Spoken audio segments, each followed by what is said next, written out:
enregistrement. Voilà. Bonsoir tout le monde. Donc bonsoir à vous 3 qui êtes présents et bonsoir à toutes les personnes qui regardent le replay. Je suis encore une fois ravi de vous retrouver. Ça fait quelques mois que je me suis lancé dans un rythme d'une vidéo en live, donc un webinaire à peu près toutes les 2 semaines ou 2 ou 3 semaines. J'ai encore beaucoup de choses à transmettre et je questionne à chaque fois l'inspiration, pour, savoir quel sera le prochain thème. Et là, ce qui est tombé cette fois-ci, c'est l'énéagramme et la spiritualité. Donc la spiritualité qui est toujours une manière d'observer les choses. Hem Et l'énéagramme, ça fait un moment que j'en ai pas parlé en tant que tel. J'ai pas mal parlé de la roue de la création ou la roue de la souffrance, qui sont des grilles en 9 points, donc qui correspondent à l'énéagramme. Mais là, on va vraiment, regarder un peu plus l'énéagramme classique ou traditionnel, même si c'est toujours d'après mon langage, on va dire. Voilà, on va démarrer, donc je lance la présentation. Hem, donc si jamais vous donc comme je le disais juste avant de démarrer l'enregistrement, il y aura un petit temps de questions-réponses, témoignages après la présentation.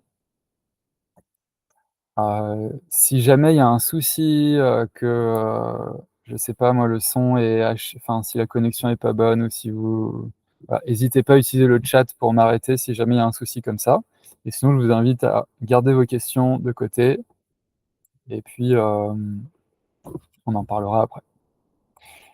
C'est parti. Alors, j'ai pas fait le traditionnel petit temps de silence. Je vous propose et ça va être important aussi par rapport à ce qu'on va traverser parce que je vais vous inviter à ressentir les choses dans cette présentation. Donc, pour commencer, je vous invite juste déjà à prendre, hop, on est en plein écran, à prendre 30 secondes de silence, juste pour se centrer à l'intérieur. Laisser de côté tout ce qui se passait avant maintenant, tout ce qui va se passer après maintenant, pour être juste là, maintenant, et sentir quel est le goût de ce maintenant quand on met la conscience à l'intérieur.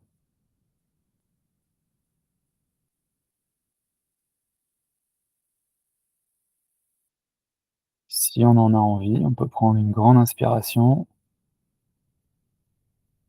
expirer en relâchant s'il y a des tensions, préoccupations,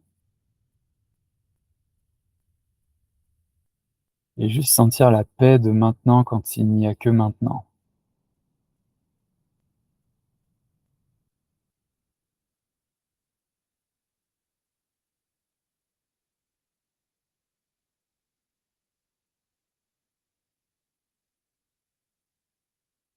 Voilà, ça c'est un exercice que j'invite à faire le plus souvent possible dans la journée.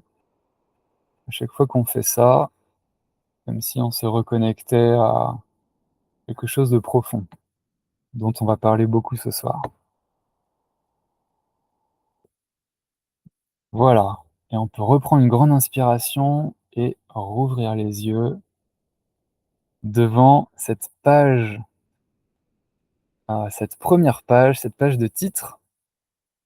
Donc pour ce webinaire que j'ai appelé «Énéagramme et spiritualité», simplement, donc c'est un regard spirituel sur l'énéagramme. Il y a plusieurs ouvrages qui parlent de ça. Le plus connu, d'après moi, étant «Les 9 visages de l'âme» de Sandra Maitri. Je suis d'accord avec elle sur, l'approche et le questionnement, pas forcément sur qu'est-ce qu'on met dans chaque type exactement. Voilà, du coup, vous pourrez explorer d'autres, sources, d'autres langages que le mien. Mais il y a un accord de fond sur la manière d'approcher l'énéagramme, spirituellement.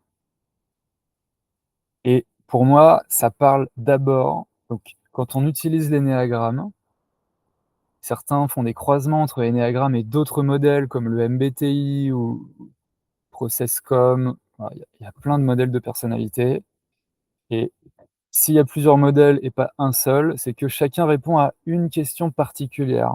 Donc ça se croise, hein, ce que disent ces modèles-là se croisent, il y a des croisements, mais chacun va avoir sa spécialité.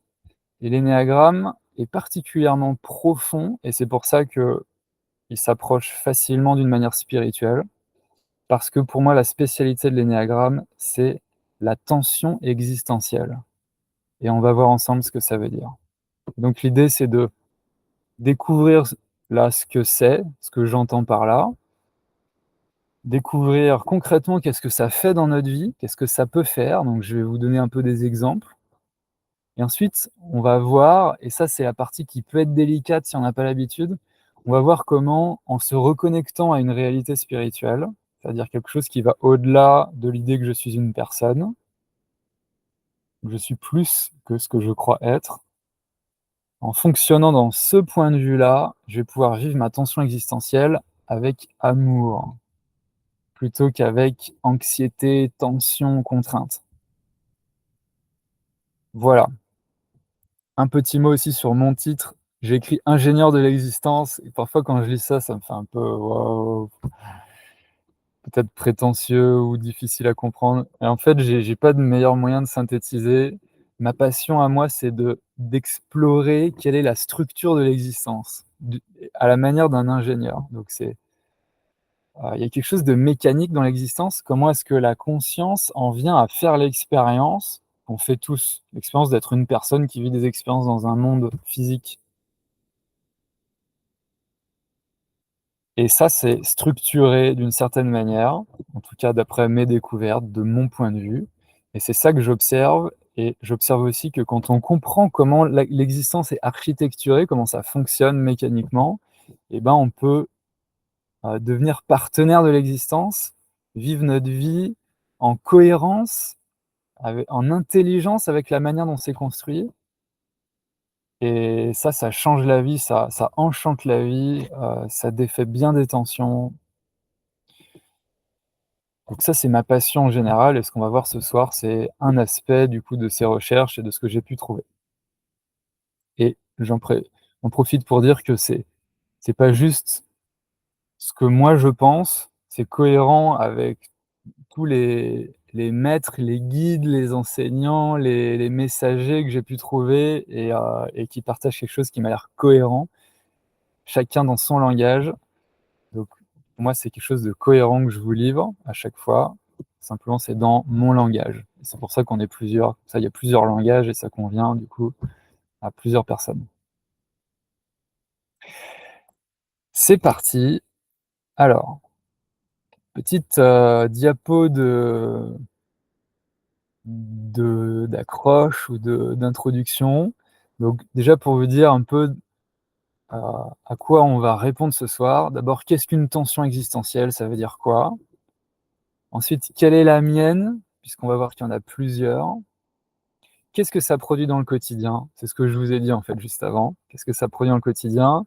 Et comment utiliser cette tension, l'observer, la vivre d'une manière positive? J'ajoute cette petite phrase que j'ai déjà écrite au dernier webinaire: apprenons à marcher spirituellement. J'ai vraiment cette impression que l'humanité là en est à faire ses premiers pas au niveau spirituel. C'est-à-dire que c'est comme si jusqu'ici on vivait notre vie à un certain niveau de conscience et de croyance, dans lesquels les choses sont tendues, difficiles. Globalement, il y a du poids à porter. On a du mal à croire qu'il est possible de vivre une vie vraiment heureuse, pleinement heureuse. Et de mon point de vue, en arrivant donc à comprendre comment ça marche et en apprenant à marcher, c'est-à-dire, OK, c'est quoi, comment ça fonctionne et comment je peux marcher, et ben là, on se met c'est comme quand un enfant, passe du 4 pattes aux 2 pattes, quoi. Ça change tout, ça ouvre énormément de perspectives et c'est assez magique. Et je suis moi-même un apprenti marcheur. Voilà. Ensuite, cette petite diapo-là qui est toujours utile aussi parce que dans le du coup, quand des personnes se font messagères d'un certain message, il y a beaucoup de dérives ou de pièges associés à ça, et notamment, c'est de s'attacher au messager plutôt qu'au message. Donc j'en profite pour dire, personne n'est mieux que quiconque, que quelqu'un d'autre. Et moi, je le résume un peu de cette manière-là. Le grand message général que j'ai envie de donner en introduction de tout ce que je dis, c'est d'abord souveraineté, tu es libre de croire ce que tu préfères. Donc là-dedans, vous faites votre marché, vous pouvez s'il y a un truc qui vous parle, vous le prenez, un autre qui vous parle pas, vous le prenez pas. Vous restez toujours libre de croire ce que vous préférez. C'est fondamental ça, parce que ce qu'on croit, ça définit un peu tout notre, la structure de notre vie, la manière dont on regarde les choses, donc c'est vraiment très important. Et en même temps, sachez que moi, je suis très convaincu de ce que je vous dis et donc je vais vous parler avec beaucoup de conviction. Ça ne veut pas dire qu'il faille que vous croyiez la même chose. C'est simplement juste, moi, je vous le donne avec toute ma conviction. Aussi parce que je crois que ça fait beaucoup de bien. Tu es digne d'amour quel que soit ce que tu traverses. Donc c'est pas parce qu'on révèle des choses, on révèle comment est-ce que parfois on fait des erreurs dans notre manière de marcher dans la vie. On trébuche, on tombe et on va pointer de quelle manière on tombe. Ça ne veut pas dire qu'on est coupable de tomber. Au contraire, on a besoin d'aide à cet endroit-là. Donc on est digne d'amour quoi qu'il se passe et peut-être en particulier quand ce qu'on traverse est difficile. Ça, c'est pour la compassion. Et le troisième, c'est ouverture. Donc même si on n'est bien sûr pas obligé de croire quoi que ce soit, toujours se souvenir quand même qu'il y aura toujours des perspectives plus grandes et plus décalées par rapport à notre perspective actuelle et que le principe d'avancer dans la vie, c'est d'ouvrir son esprit à d'autres manières de voir les choses, ce qui ne veut pas dire qu'on est obligé de les adopter, mais on peut au moins les essayer. Donc je vous invite ce soir à essayer le point de vue d'Étienne Gigant et voir comment ça résonne en vous, voir ce que vous voudrez éventuellement en garder pour votre quotidien. Voilà, c'est parti. Je vous propose une petite immersion là. Je vous donne un panel de 9 types d'expériences qui sont négatives. Négatives dans le sens où ça nous ça nous alourdit, ça nous pèse, c'est source d'anxiété, de tension, donc c'est négatif au ce sens-là. C'est pas négatif dans le sens où on juge, ça devrait pas exister, c'est pas moral, c'est juste que c'est une énergie qui est lourde plutôt qu'une énergie qui ouvre. Je vais vous faire un rapide tour d'horizon pour que vous puissiez sentir. Donc c'est la question, je vous invite à entrer dedans de cette manière-là. Quels seraient les 3 qui sont que vous vivez le plus souvent dans votre vie, en tout cas, de manière consciente? La banalité, c'est l'impression que votre vie, si vous n'étiez pas là, ça changerait rien à l'existence. C'est-à-dire ma vie n'a pas vraiment de sens, je suis pas vraiment original, il y a pas je suis pas au bon endroit, les choses sont banales, c'est morose. Voilà. Erreur, je ne suis pas comme il faut, je ne fais pas ce qu'il faut. Je me vois souvent ne pas faire l'idéal de ce qui aurait pu être fait à ce moment-là. Donc probablement qu'on traverse tous ce genre de moments, mais ils sont plus ou moins difficiles à vivre. Je vous invite à sentir ceux qui sont vraiment émotionnellement ceux qui vous pèsent le plus. Donc vivre des erreurs et j'en profite pour dire au passage, certains d'entre eux, potentiellement un, sera peut-être tellement difficile à vivre que tout votre système personnage va faire en sorte que vous ne ressentiez jamais ça. Donc il se peut aussi que le principal, vous ne le voyez pas. Ça fait partie du jeu, mais en principe, en introspection, ça se voit. Échec, c'est vous essayez des trucs et ça marche pas. Donc vous fixez des objectifs et vous ratez, simplement. Inutilité, c'est l'idée que vous servez à rien. C'est différent de la banalité, c'est bon, tout ça c'est lié, mais banalité, c'est ma vie n'est pas unique, vraiment. Il y a pas vraiment quelque chose de beau et de spécial. Inutilité, c'est je ne suis pas utile aux autres. Submersion, c'est, je suis dépassé par les événements, ça m'écrase, je disparais sous le poids des choses et des événements, des risques, je me sens submergé. Peut-être quand il y a trop de choses à penser ou à anticiper. Séparation, hem, c'est quand il y a, cette impression que je n'ai plus de lien avec l'autre. On n'est pas ensemble. Peut-être qu'on est physiquement au même endroit, mais je me sens pas ensemble avec l'autre. Ça peut être difficile à vivre. Ça peut être aussi une séparation de couple ou de famille ou ça va dans le même sens. Impuissance, j'ai besoin de quelque chose et je ne me trouve pas la force, le moyen concret de l'obtenir. Donc je me sens, comme si je suis trop petit pour atteindre, ce que je cherche à atteindre ou j'ai pas assez de force pour soulever ce que j'ai besoin de soulever. Donc ça peut ressembler à l'échec, mais c'est plus immédiat. L'échec, ça va être: je me suis fixé un truc, de réussir quelque chose et paf, j'ai échoué. Pas forcément que j'étais pas capable, mais j'ai pas réussi, quoi. Alors que là, je suis physiquement, il manque un truc, je me sens impuissant. Ignorance, je ne sais pas.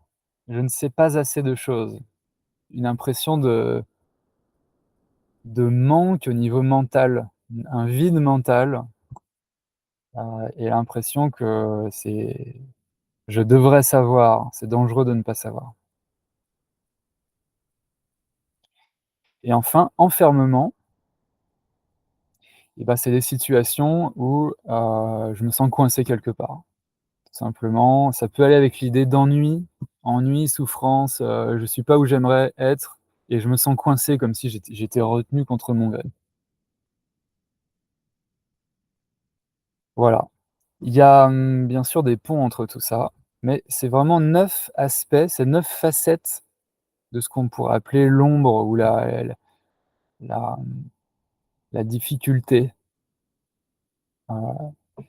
et là, j'en ai parlé de manière assez légère, mais ça peut vraiment être, ça peut être très difficile à vivre.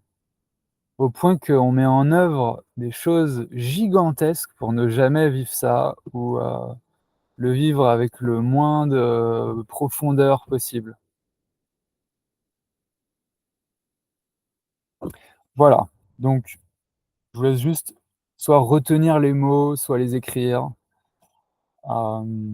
ceux qui résonnent le plus pour vous. Vous pouvez penser à peut-être, les dernières fois dans les quelques jours précédents que vous avez ressenti des émotions négatives. Bah, à quoi ça correspondait? Enfin, en regardant avec cette grille de 9, à quoi ça correspondait en particulier. Voilà, et en principe, il y a des choses qui se répètent dans votre vie, des choses pénibles, qui vont correspondre à un de ces points-là. OK, alors la question pourquoi ça existe, je souvent on se pose pas cette question même parce qu'on a fini par se dire certains se la posent, je l'ai entendu quand même, mais se dire, «Bah, c'est comme ça en fait». On a toujours vu des gens souffrir et de toute façon la vie c'est pas tout rose, ce genre de choses, et moi je crois pas que ce soit vrai. Je crois qu'il est possible de vivre sans souffrance, mais il y a quelque chose de ça, par contre, qui doit exister, et on va voir pourquoi. Le pourquoi en fait, c'est-à-dire concrètement, quand la conscience pure peut vivre n'importe quelle expérience, pourquoi est-ce qu'elle s'invente ce genre de choses? Donc et ensuite on va voir comment, même si ça a besoin d'exister, on n'est pas obligé d'en faire l'expérience comme on en fait l'expérience actuellement. Donc là, on commence un peu à discerner les choses et donc comment s'en servir positivement.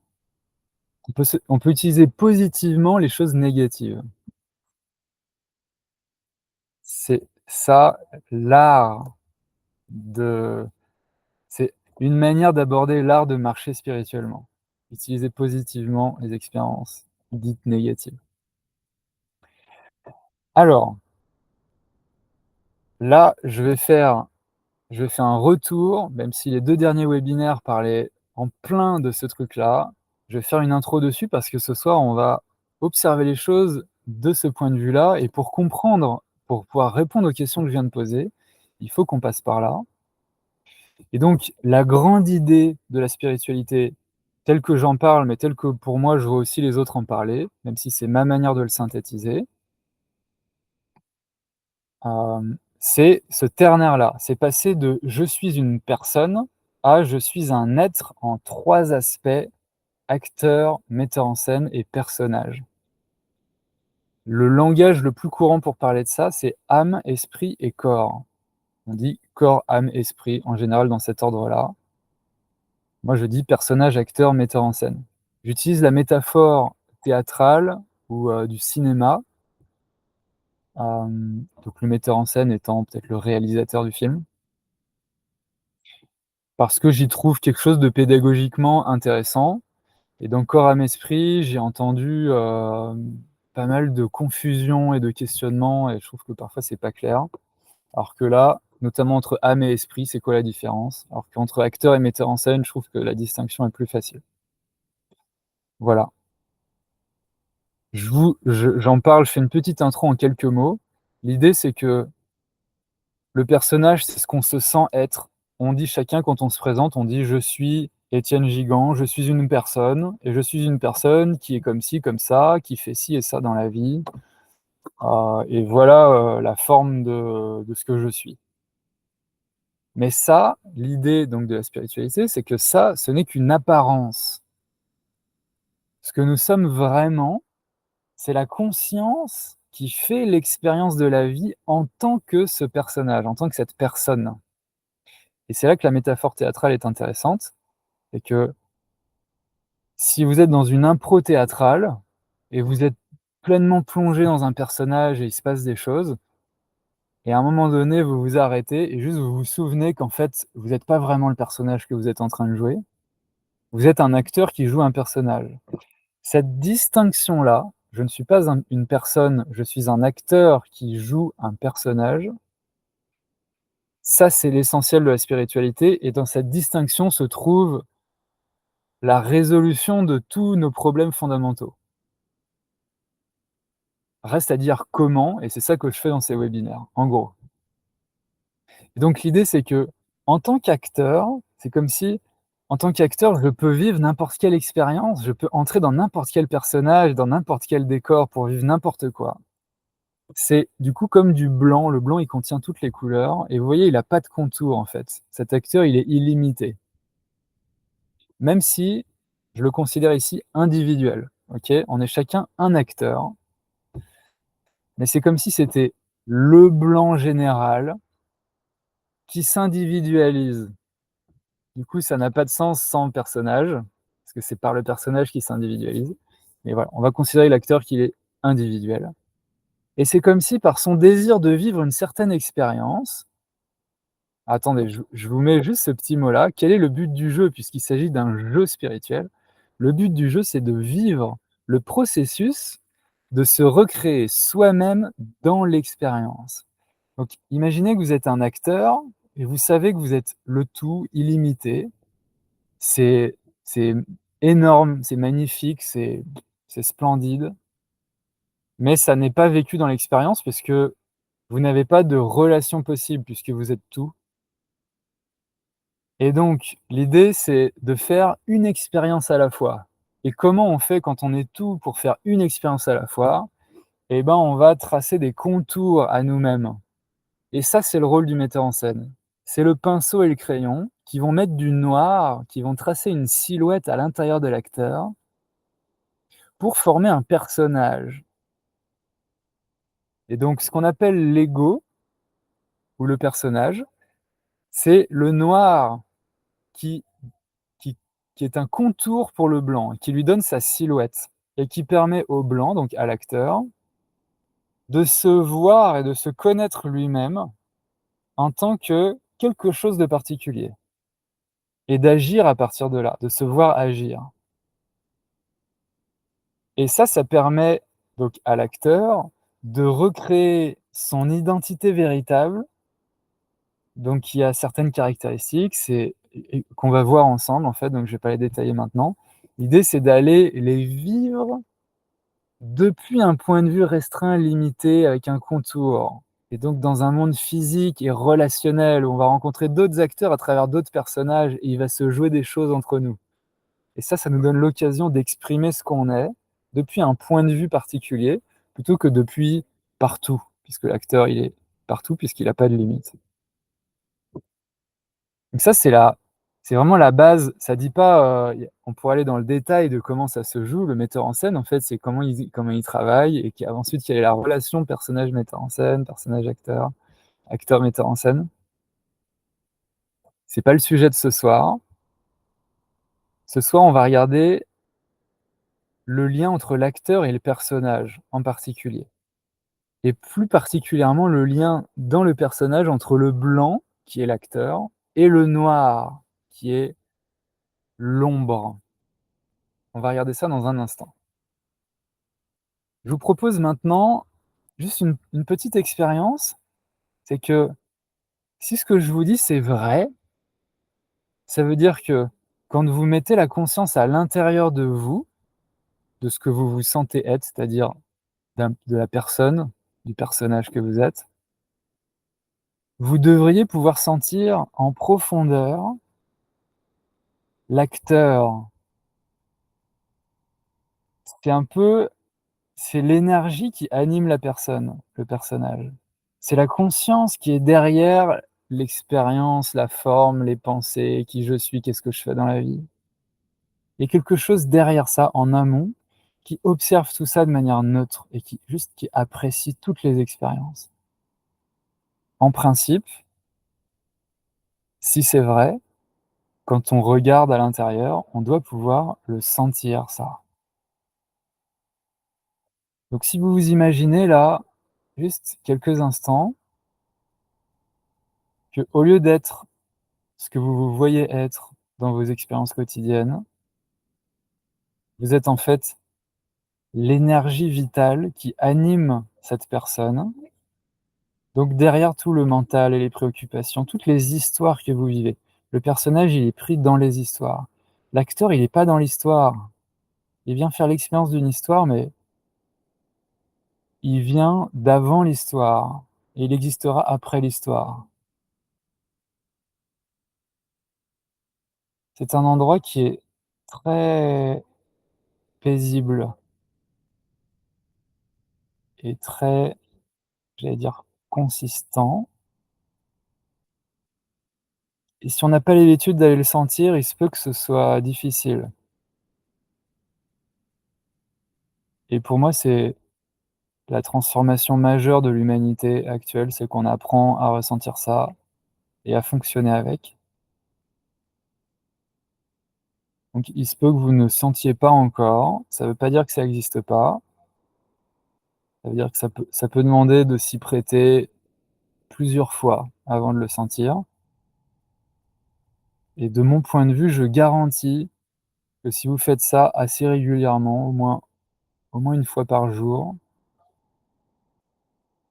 vous allez sentir quelque chose assez vite. Dire en pas donner de chiffre, peut-être en moins de 2-3 semaines, quoi. Probablement juste en quelques jours.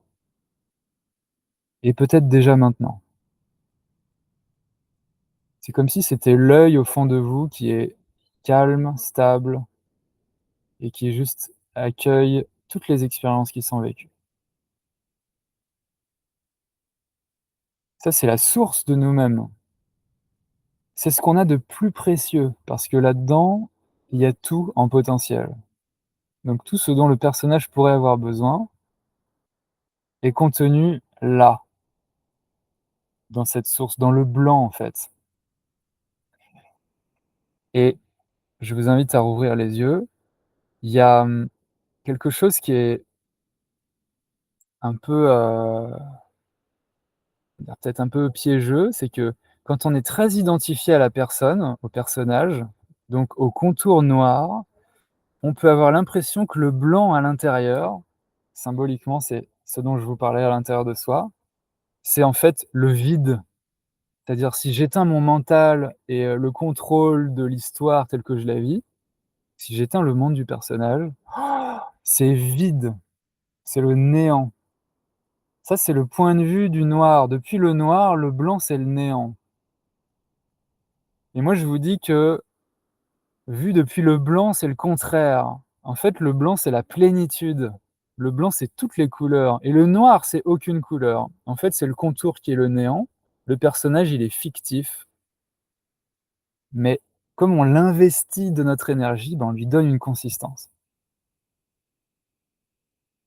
Donc on peut le ressentir comme du vide ou comme du plein selon comment on l'approche. Et plus on l'approche sereinement et plus on le sent comme une plénitude. Allez, j'avance. Alors, ici on va s'intéresser, donc par rapport à ça, le metteur en scène ce soir, on va le laisser de côté. On va vraiment s'intéresser à l'acteur et au personnage. Et en particulier, heu, donc ce lien entre le blanc et le noir en fait. Donc en imaginant, comme je vous disais là, que l'acteur, l'âme, la conscience, cette part infinie que nous sommes dans le fond, c'est donc illimité. Pour pouvoir se voir soi-même, pour pouvoir avoir un point de vue restreint, ça suppose, ça implique qu'on s'invente une limitation. Parce que tant que je suis tout ce qui est possible d'être, je ne peux pas faire une expérience. OK, je ne peux pas, faire ce que je fais ce soir là, de construire un truc et de vous parler d'une certaine manière avec certaines personnes. On peut pas jouer à un jeu de création de réalité, de création d'expérience, puisqu'il y a déjà toutes les expériences. Donc je dois me créer une limitation et ça, c'est l'ombre, c'est le noir. Ça existe pas vraiment, mais on l'invente et on y croit et de sorte qu'on le vit vraiment. C'est ce qu'on appelle une illusion. Comme au cinéma, c'est une illusion le cinéma. On fait passer des images devant une lumière, tac, tac, tac, tac, tac, tac, tac. La lumière, elle est blanche d'ailleurs. On fait passer des images avec différents niveaux de gris et des couleurs et des contrastes. Et ça fait apparaître des images sur l'écran. Donc, c'est la première illusion. Et ensuite, en faisant défiler les images avec un minimum de continuité entre elles, on a l'impression qu'il y a un mouvement sur l'écran. Et en plus, l'histoire qui se joue dans ce mouvement-là, cette histoire, elle est fictive aussi. Donc tout est fictif au cinéma, mais l'expérience qu'on vit, elle est réelle. Donc l'illusion, elle sert à ça. Et le personnage, du coup, c'est l'expérience limitée. Ça va ensemble, hein, une expérience est nécessairement limitée, qui est donc constituée d'illimité et de limitation. Le blanc étant l'illimité, le noir étant la limitation, ce qui donne du blanc limité. Donc c'est l'illimité qui joue à se limiter lui-même pour pouvoir vivre une expérience. Je ne sais pas si vous me suivez, hem, j'ai l'impression de redire de plein de manières différentes. Oui? Oui, Vas-y. Donc c'est oui pour toi, hein, c'est ça que j'entends. Je me demandais oui, si oui. tu avais OK, ça marche. Hem, j'ai fait donc il y a quelque temps un webinaire que là-dessus, donc si c'est confus, je parle des personnes qui regardent le replay, peut-être aller voir l'autre vidéo. Maintenant, on va rentrer un peu plus dans le détail. Donc si l'acteur, il est illimité, on peut distinguer plusieurs aspects, de cet acteur. C'est-à-dire qu'est-ce qu'il est? Il est tout potentiellement en expérience, mais du coup, ça contient certaines propriétés, on pourrait dire. Et voici la liste qu'on pourrait en faire. Cette âme, cet acteur qui est illimité, il est donc parfait, puisqu'il n'y a pas d'idée d'imperfection là-dedans. Il est parfait. Il contribue puisque la lumière, cette lumière blanche, elle rayonne sur les autres acteurs autour, et ça contribue. C'est glorieux dans le sens de c'est c'est éclatant, c'est splendide, mais quand on regarde juste du blanc, c'est difficile de voir tout ça et c'est pour ça du coup qu'on va mettre le blanc en expérience pour faire ressortir ça. C'est ça qu'on va regarder ensemble ce soir. Et donc, ce qu'on trouve dans le blanc, c'est de la gloire. C'est original dans le sens de unique, comme je vous disais. Heu, alors ça, c'est, en tant qu'acteur individuel, du coup, c'est unique et du coup, c'est original. Ça contribue à chaque instant d'une certaine manière. C'est le fait que ce soit lié à un personnage, du coup. C'est vrai, c'est la vérité de ce qu'on est, cet acteur. C'est-à-dire, c'est ce qui est au-delà des illusions. C'est vrai dans ce sens-là. C'est sécure parce que du coup, il n'existe pas de résistance à cet endroit-là. Il n'y a pas d'extinction possible en fait. C'est illimité, donc c'est éternel, donc c'est pleinement sécure.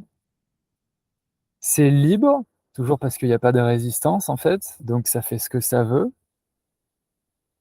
C'est puissant pour les mêmes raisons et c'est l'énergie elle-même. Donc la matière qu'on voit, c'est de l'énergie qui est densifiée avec des forces et des mouvements et il y a des forces aussi qui font bouger la matière. Tout ça, c'est la puissance et c'est la même source. Toute cette énergie-là, elle vient de la même source qui est cet acteur-là. Et enfin, c'est connecté, c'est-à-dire ça ne peut pas être séparé des autres acteurs, d'autres parcelles du blanc général. C'est connecté. Bon, il y aura déjà de quoi, discuter, voire débattre de ça, mais c'est l'hypothèse que je vous propose, heu, pour ce qui est donc du blanc. En face de ça, la limitation, du coup, ça va être exactement le contraire et voilà comment ça apparaît. En face de la perfection, on a l'erreur. En face de la contribution, donc c'est comme s'il y avait absence de perfection quelque part. Alors qu'est-ce que ça donne? Une erreur. Donc en vrai, ça n'existe pas l'erreur, mais on le fait exister parce qu'on l'invente. On invente une absence de contribution, ça donne l'expérience de quelque chose qui est inutile. Ça n'est pas vraiment possible encore une fois, mais on l'invente. Absence de gloire, c'est l'échec, ça ne réussit pas, c'est bof. Absence d'originalité, c'est la banalité. L'absence de vérité, c'est l'ignorance et vous voyez qu'on retrouve ce que je vous ai proposé au début. L'absence de sécurité, c'est la submersion. Alors c'est les mots que j'ai choisis, hein, c'est difficile de parler de choses aussi profondes, mais après plusieurs années et même pour faire cette présentation, j'ai encore passé du temps à revoir un peu les mots. En tout cas, pour ce soir, c'est ceux-là que je garde. L'absence de liberté, c'est l'enfermement. L'absence de puissance, c'est l'impuissance. Et l'absence de connexion, c'est la séparation. Tout simplement, pour certains, c'est moins évident que pour d'autres peut-être. Et du coup, quand on regarde les 2 en vis-à-vis, et ben, on a une meilleure idée de quoi il s'agit. C'est en voyant ce que c'est pas, qu'on comprend mieux ce que c'est. Et de quoi je parle? Je parle de l'acteur, l'âme, la conscience pure et donc notre identité profonde, le soi profond, cette source intérieure. Et le personnage, du coup, c'est donc l'expérience limitée entre blanc et noir, du blanc qui est un contour de noir, qui permet au blanc de se voir lui-même, encore une fois. Et donc, ce personnage, il navigue dans un contraste. Il est même constitué d'un contraste entre ce qui est à gauche et ce qui est à droite. Et c'est pour ça que ces expériences d'ombre à droite, en tout cas ces idées-là, elles doivent exister dans l'esprit. Alors je disais, elles n'existent pas vraiment dans le fond, mais on les fait exister juste en les pensant. Donc c'est vraiment en profondeur dans l'esprit. On les pense et on choisit d'y croire. Et ça les fait exister dans l'expérience. Donc dans l'expérience qu'on vit, du coup, il y a ce qui est à gauche et il y a ce qui est à droite. Et on peut dire d'une certaine manière que on vit rarement ce qui est à gauche de manière pure. Ça supposerait d'être complètement affranchi du personnage pendant un instant, d'oublier complètement le personnage pour être purement dans ce qui est à gauche. Et on fait jamais non plus l'expérience purement de ce qui est à droite. parce que ça supposerait que le blanc a disparu et c'est pas possible non plus puisque, c'est c'est la seule chose réelle. Si le blanc pouvait disparaître, du coup ça n'existerait plus, il y aura même plus une conscience pour en prendre conscience. Voilà. Et donc ce qu'on va regarder maintenant, c'est un par un, je vais faire un petit tour d'horizon des 9, de comment ça se joue, ce contraste entre ombre et lumière pour chacun des 9 points, et vous allez peut-être voir des résonances dans votre vie, peut-être avec du coup les trois expériences difficiles à droite que vous avez, senties en résonance dans l'introduction. Alors voilà un aperçu de l'énéagramme. Le schéma au centre, c'est le schéma classique de l'énéagramme. Il y a des liens particuliers dont je ne vais pas parler maintenant. Heu et donc c'est pas moi qui ai choisi là la position des chiffres, c'est moi qui ai choisi les couleurs et c'est moi qui ai choisi les animaux comme, juste comme symbole. Il y a pas de lien avec l'astrologie, ni quoi que ce soit d'autre. C'est juste des symboles pour associer quelque chose dans l'esprit, pour que ce soit plus facile à retenir. J'ai pas choisi au hasard les animaux, ni les couleurs, mais je vais pas détailler ça ce soir. Donc j'ai simplement, vous voyez, en gras, c'est le mot de la lumière et en dessous, c'est le mot de l'ombre qui va en face. Donc voilà, je vous laisse, vous pouvez aussi leur faire une impression d'écran n'importe quand d'ailleurs. Si vous voulez garder cette image, ça peut être intéressant. Ça peut aussi être intéressant pour regarder les relations, les personnes autour de vous, donc sans enfermer les gens dans des cases, hein, toujours, mais en regardant dans quel type de case la personne en face de moi a tendance à s'enfermer elle-même. Dans ce sens-là, ça me permet de mieux rentrer en compassion avec elle et en meilleure intelligence relationnelle aussi. Mais pour ce soir, je vous invite d'abord à vous questionner sur là ou les quelques cases dans lesquelles vous vous enfermez vous-même, ou on pourrait dire dans lesquelles vous creusez particulièrement l'expérience du contraste. Voilà. Alors, c'est parti. On va commencer. Alors, donc, juste ça, avant de rentrer dans les 9 points, je vous propose une attitude générale en face des expériences négatives. Je vais supposer là que ce que je vous propose ce soir, on va s'en servir en particulier quand on se sent pas bien. Quand on se sent bien et que tout va bien, l'idée c'est de se focaliser sur la lumière. Donc n'importe lesquelles des qualités lumineuses, vous focalisez là-dessus et puis du coup ça roule comme ça. Mais régulièrement, paf, il y a une expérience d'ombre, il y a des conflits, il y a des tensions, des craintes, et c'est là que les enseignements sont particulièrement utiles, on peut dire. En tout cas, c'est depuis cet angle de vue que je vous propose, ce que je vous propose ce soir. Donc l'idée, c'est que l'ombre, qu'est-ce qu'on fait en face d'une ombre? On l'accueille, et pas n'importe comment. Et ça, j'ai pas entendu beaucoup de gens, heu, parler des 2 aspects en même temps, qui sont des aspects masculins et féminins. Souvent, j'entends une polarité ou l'autre, mais rarement les 2. Donc l'attitude que je propose et que je pratique moi dans ma vie avec résultat, c'est l'idée d'accueillir l'ombre, de dire: «Je suis OK que ça existe», parce que si ça existait pas dans l'existence, alors même si c'est une illusion, je suis OK que cette illusion soit présente dans mon expérience. Parce que si elle était pas là, je ne pourrais pas faire d'expérience. C'est vraiment fondamental. Donc j'accepte que ça existe.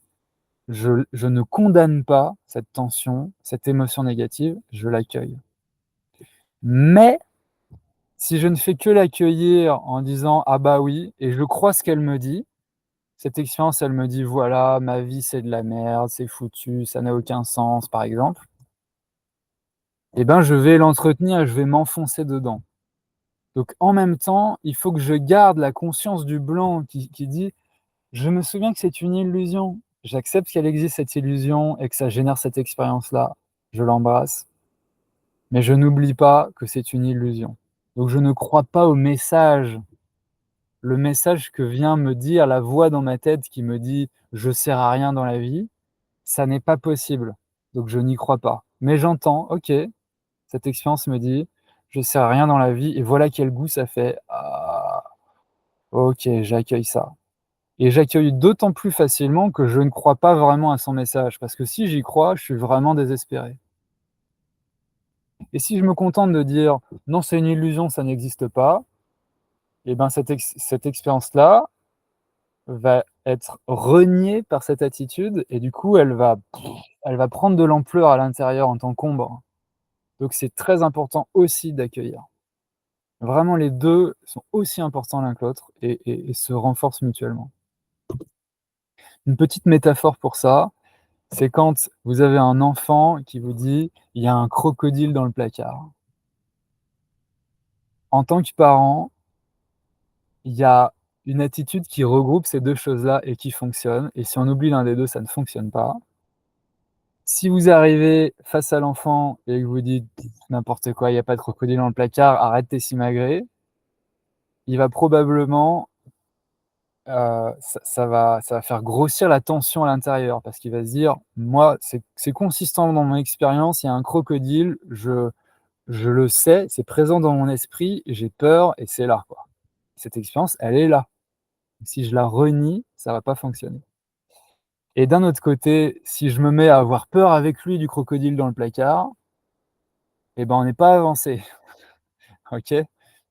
Donc qu'est-ce qui fait que ça fonctionne?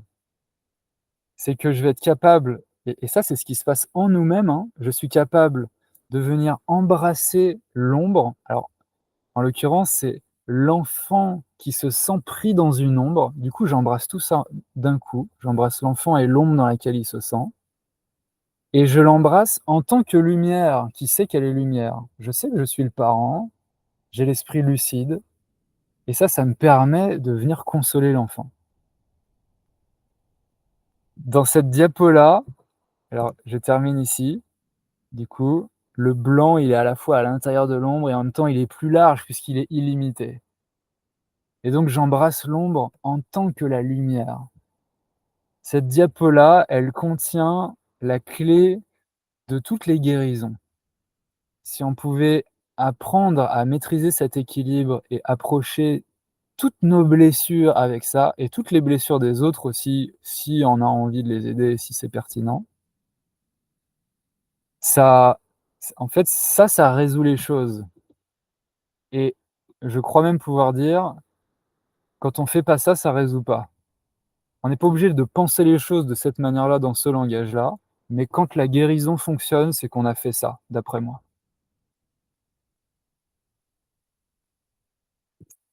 OK, allez, j'avance un peu plus vite, il y a pas mal de contenu. On rentre maintenant dans les 9 points un par un et si je reste peut-être 2 minutes par point, ça devrait le faire. Je vais mettre un petit timer parce que quand il y a 9 points, qu'on prend 2 minutes de trop par point, ça finit par faire beaucoup à la fin. Voilà. C'est parti donc pour le point 1. Côté lumière, c'est la perfection, côté ombre, c'est l'erreur. La perfection, c'est la justesse, c'est tout est au bon endroit, c'est bien orchestré, c'est précis, c'est fin ça. Voilà, il y a pas de défaut. L'erreur, c'est le contraire. Donc ça, c'est ce qu'on a vu tout à l'heure. Ici, alors, je vous montre un type de pensée ou de perspective qu'on a quand on habite dans l'ombre et les humains d'aujourd'hui habitent globalement pas mal dans l'ombre. Donc en principe, il y a certaines de ces phrases qui vont résonner pour vous. Parfois, c'est assez inconscient, c'est pas forcément conscientisé, mais on fait avec la conscience qu'on a ce soir. Donc au point 1, je dois montrer que je sais gérer les choses. Ça, c'est vraiment une injonction. Donc c'est sur fond de je sens en moi un potentiel d'erreur, voire même je sens l'erreur au fond et il faut que je compense ça. Il faut que je montre qu'il y a pas que ça ou que c'est pas vrai. Il faut que je me prouve que cette erreur-là, que j'essaye de la corriger ou qu'au moins je me prouve que je fais tout ce que je peux pour la corriger. Une espèce de truc compliqué comme ça autour de l'erreur et ça produit ce genre de choses. C'est pas exhaustif, hein. Je dois montrer que je gère. Donc souvent ça donne un personnage qui est assez rigide, qui dit: «Il faut faire comme ci, comme ça, tac, tac, tac, tac, tac, je gère les choses, je contrôle». Quand je regarde les gens, je me dis que du coup, ils font n'importe quoi et qu'on n'est jamais mieux servi que par soi-même. Parce que, comme c'est très important pour moi de bien faire les choses, et ben, en général, je les fais mieux que les autres. En tout cas, c'est mon point de vue. Et en même temps, dans le fond, il y a un truc qui me dit: j'ai l'impression que je peux jamais vraiment me reposer et me dire: «OK, là, je m'assois dans le canapé, j'ai bien mérité ma pause». Parce que c'est jamais suffisant pour être juste à la hauteur de l'acceptable. On parle pas de gloire ici. On parle juste d'être OK, acceptable. C'est-à-dire, tu as fait suffisamment. C'est comme l'enfant qui ramène un 16/20 à ses parents et que les parents disent: «Pourquoi il manque 4 points, en fait?» C'est ce genre de choses. En fait, tant qu'il y a pas 20/20 à chaque instant, ça va pas. Ça, c'est une sorte de torture intérieure et ça produit des choses dans la vie, des tensions qui sont de cet ordre-là, qui font qu'on va serrer les mâchoires et qu'on va tenir bon comme ça. En bas, c'est ce que je vous ai mis juste avant, mais avec le langage du point 1, donc et je vous l'ai mis en 3 étapes. C'est une suggestion ici, qui pour moi synthétise vraiment énormément de choses. 1, je me rappelle ce que je suis et ça, c'est la partie sans croire. D'abord, il faut que je sois la lumière pour pouvoir embrasser l'ombre, OK? Donc je suis la lumière. Qu'est-ce que je suis? Je suis, donc en l'occurrence là, je suis la perfection qui fait l'expérience d'être dans l'erreur. J'ai l'impression que je suis l'erreur, que je ne fais que des erreurs ou que je fais en tout cas des erreurs.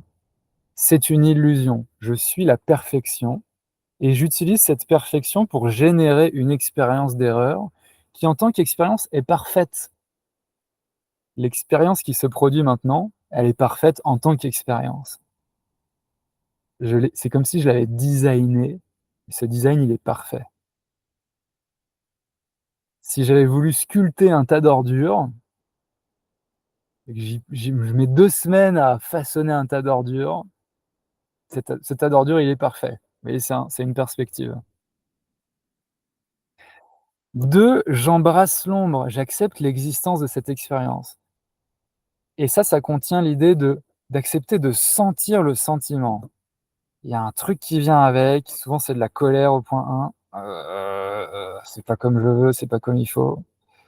J'accepte que ça existe parce que ça va relâcher la pression. Me rappeler ce que je suis, ça va aider aussi, parce que les 2 se tiennent ensemble. Et maintenant que je me vois être les 2, je suis du blanc qui fait l'expérience du noir et ça donne du coup cette silhouette blanche. Je peux choisir la lumière à partir de là. Je peux choisir d'agir en tant que la lumière à travers cette ombre. C'est à travers un contexte d'erreur que je vais pouvoir révéler la perfection. Parce que la perfection, quand il y a que de la perfection partout, ça ne se voit pas. Si vous allumez une bougie au milieu du soleil, elle ne se voit pas. Donc j'invoque l'obscurité et j'utilise l'obscurité pour que la flamme de ma bougie, elle se voit et elle soit belle et elle rayonne. Donc j'utilise cette expérience sombre comme occasion de perfection. Il se peut que ça sonne abstrait pour l'instant ça. Je vous propose d'essayer de vous en souvenir en situation et de voir si vous vous dites: «Je suis la perfection qui fait l'expérience de l'erreur» et comment est-ce que je peux servir la perfection dans ce contexte-là? Vous allez probablement avoir de l'inspiration. Parce que du coup, vous allez vous reconnecter à la vérité, votre source. Voilà, j'arrive à 6 minutes, donc c'est beaucoup trop long, mais j'ai pris un petit temps pour présenter les concepts. Donc maintenant, on va aller un peu plus vite. Le point 2, c'est entre contribuer et ne pas contribuer. Est-ce que je suis utile aux autres ou est-ce que je suis inutile? Je sers à quelque chose ou je sers à rien? Quand, dans le fond, j'ai un doute dans mon esprit sur l'idée que je sois vraiment utile, ce doute, il contient l'idée, en En fait, quand vous doutez de quelque chose, cette idée, du coup, elle est présente. Vous supposez que c'est possible et du coup, il y a un endroit dans votre esprit où vous croyez ça. Ce que vous craignez, vous le croyez, dans le fond. Donc si je doute de mon utilité, c'est qu'il y a quelque part dans mon esprit où je me crois inutile. Et à cet endroit-là, ça souffre beaucoup. Parce que être inutile, c'est c'est sombre comme expérience. Maintenant, selon nos personnalités, ça c'est plus ou moins, on le vit plus ou moins, on va dire, hein, avec plus ou moins de force. Donc les trucs typiques, ce qu'on entend, nos pensées qui viennent, nos perspectives, c'est: «Ces gens ont besoin de moi, je ne peux pas les laisser tomber». Une espèce d'injonction à aider les autres, jusqu'au sacrifice. Je dois aider, je dois rendre service, je dois me donner, je dois, voilà, être là pour les autres. Parce que si je fais pas ça, du coup, c'est la troisième ligne, il faut que je m'occupe d'abord des autres. Sinon, je vais être rejeté, je vais me sentir inutile. Heu, Si je dis aux autres: «Non, je vais pas t'aider tout de suite parce que je vais m'occuper d'abord de moi», mais d'ailleurs, même si personne me demande rien, si je me dis: «Je vais m'occuper de moi d'abord», et ben, je vais me sentir égoïste et il y a un truc en moi qui dit: «Si je suis égoïste, je sers à rien et donc mon existence n'a plus de sens, quoi». Donc ça, c'est pas possible ou très difficile jusqu'à ce qu'on découvre qu'en fait, si on s'occupe pas de soi d'abord, on peut pas vraiment aider les autres. Mais souvent, ça demande d'apaiser le personnage à cet endroit-là. Et bien sûr, quand je me sacrifie pour les autres, à un moment donné, je leur fais payer et au moins en tout cas, j'ai la perspective qui dit: «Mes services sont pas reconnus à leur juste valeur». Si les gens savaient ce que ça me coûte de les aider autant que ça, ils me remercieraient beaucoup plus. En fait, peut-être qu'ils me diraient d'arrêter, mais moi, ce que je demande, c'est qu'ils me montrent que je suis utile et que je contribue. Si j'ai pas le feedback, ça peut être difficile. Voilà, la solution, toujours la même. Je suis en fait la contribution qui fait l'expérience de l'inutilité. Je ne suis que contribution en fait, mon existence contribue. Quand vous y pensez, c'est vrai. Le fait que vous existiez, ça contribue déjà. Votre présence rayonne quelque chose qui contribue à tout ce qui est autour de vous, d'une manière qui peut être utilisée positivement. Quel que soit ce que vous faites, la présence contribue. Donc c'est éternel ça. Voilà, mais on peut faire l'expérience de l'inutilité et cette expérience, donc, on accepte qu'elle existe, elle a le droit d'exister, pour le contraste. Et plus j'accepte qu'elle existe, moins je la vis dans la souffrance. Je vais voir des situations d'apparente inutilité, mais je vais pas me croire être moi-même inutile et du coup souffrir avec. Et je vais pouvoir du coup utiliser cette expérience, le contraste, pour pouvoir créer la contribution en relation à ça, en vis-à-vis. 4 minutes. Je continue avec le point 3. Le point 3, c'est entre la gloire et l'échec. La gloire, c'est lié à la réussite, au prestige et c'est lié au fait de se mesurer à quelque chose. Et donc là, on voit aussi comment donc l'âme, elle est glorieuse, mais si elle se mesure pas à un objectif sur lequel qu'il est possible de rater, s'il est pas possible de rater, c'est pas vraiment glorieux. S'il est possible de rater et qu'on réussit quand même, c'est comme le héros d'une histoire. En général, la situation se construit de sorte qu'on se dit: «Je sais pas comment il va s'en sortir» et il s'en sort quand même. Donc c'est face à toutes les potentielles issues, qui échouent et ben, en fait, il y a gloire et là, la gloire, elle se sent, elle se vit en expérience. Voilà, mais si je crois au fond de moi à l'échec, que je suis dans l'échec et que j'essaye de me sortir de là à tout prix et ben, je vais me fixer des objectifs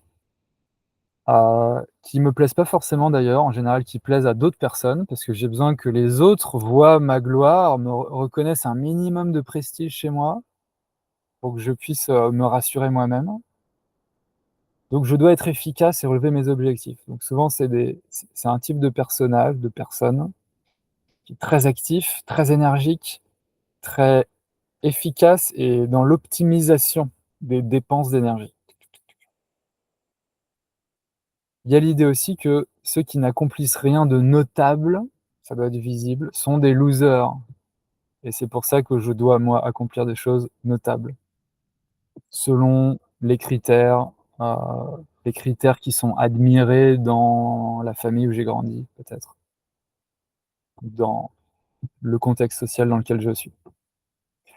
Et comme j'ai besoin que les autres voient d'abord, j'ai besoin qu'on me donne un feedback de moi, où je vois un peu d'admiration ou de reconnaissance de ma valeur dans les yeux des autres. Et donc, je peux être amené parfois à ranger les apparences pour arriver à mes fins. Ma fin étant le sentiment de réussite, de prestige, qui est au fond ce que j'ai appelé gloire pour aller vraiment au bout de ça. L'âme étant glorieuse.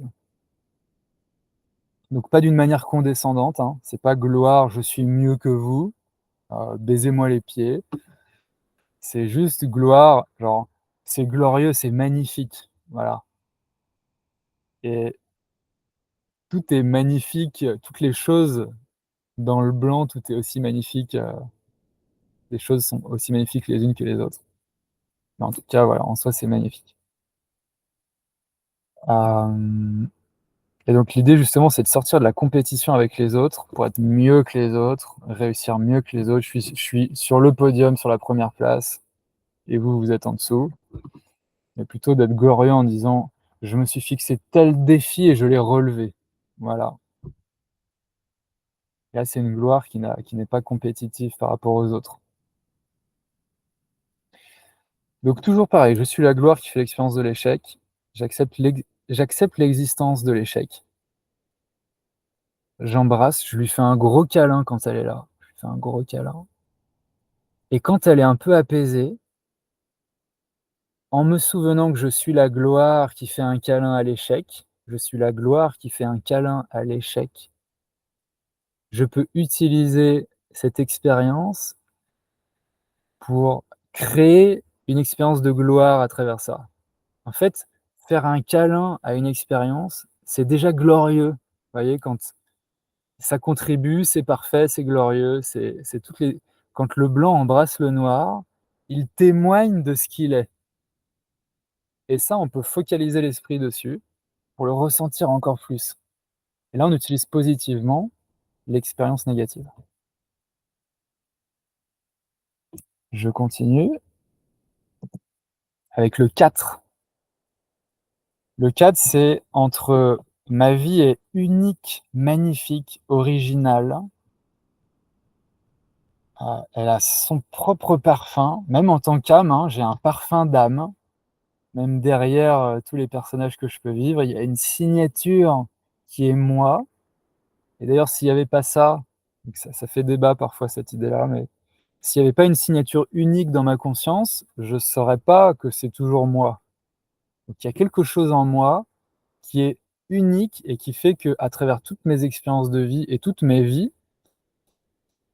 j'ai toujours le sentiment dans le fond que c'est encore moi, parce que c'est toujours cette signature-là et ça, c'est original du coup et s'il y avait pas ça dans l'existence, bah, il y aurait un trou, il manquerait un truc. C'est-à-dire tout ce qui est serait pas tout ce qui est sans moi.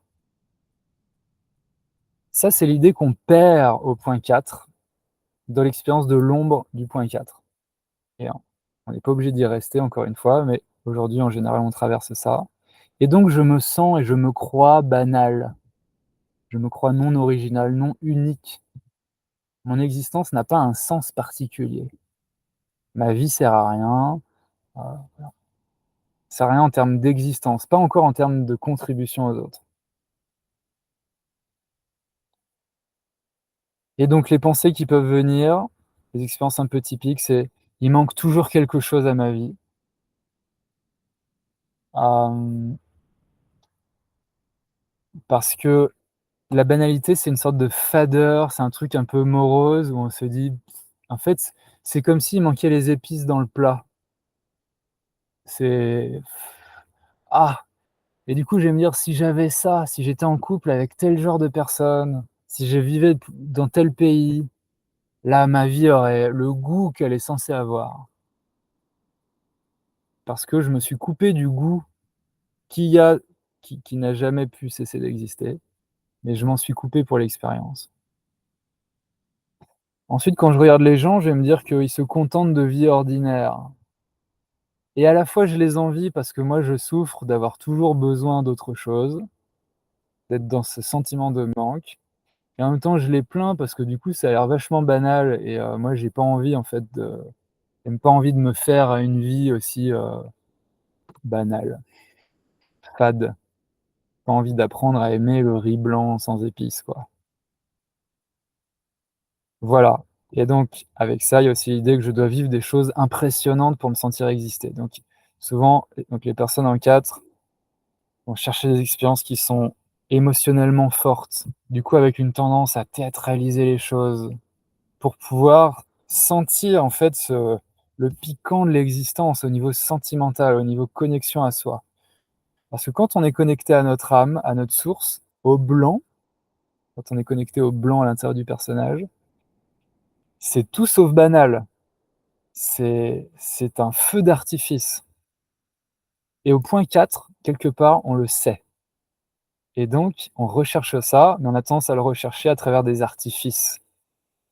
Parce qu'on a quelque part en nous, au fond, on croit qu'en fait, on est coupé de ça, que pour une certaine raison qu'on ignore, on peut pas s'y reconnecter.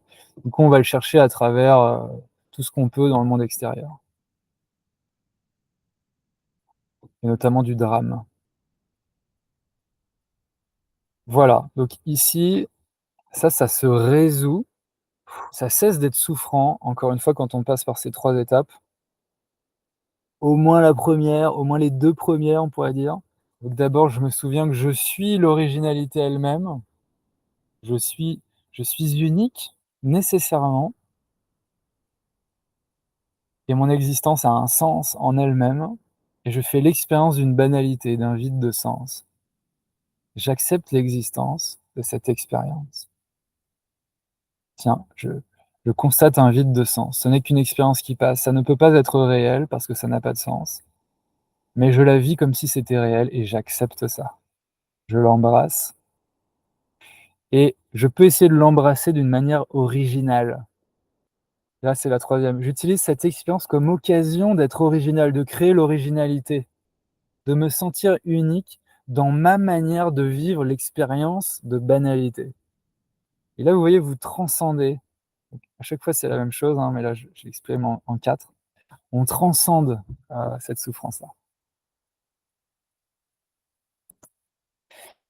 Le point 5, c'est au niveau intellectuel.